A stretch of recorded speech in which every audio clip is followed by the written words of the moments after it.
గాల్లో తేలినట్టుంది, గుండె పేలినట్టుంది, తేనె పట్టు మీద రాయి పట్టు కొట్టినట్టుంది. ఏంటి ఈయన తెగ టిప్ టాప్గా రెడీ అయిపోతున్నాడు? ఎక్కడికి వెళ్తాడో ఏం చెప్పలేదే. చెప్తాను సార్.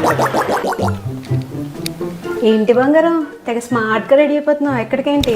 బాగున్నా? బాగున్నా. పూజ రమ్మంది. పూజ ఎవరు? పూజ అంటే మమ్మీ పూజకి రమ్మంది.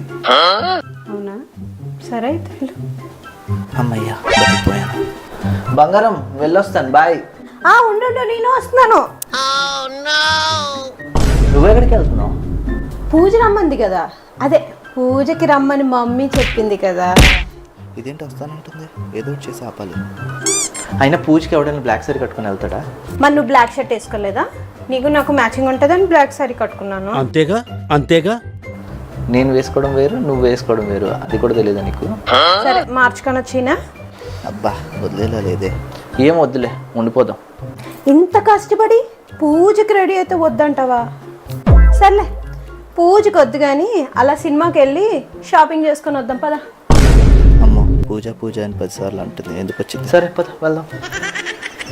నాతోనే పెట్టుకుంటావా పూజ అంటే పూజ? ఇప్పుడు పద నీ సంగతి చెప్తాను.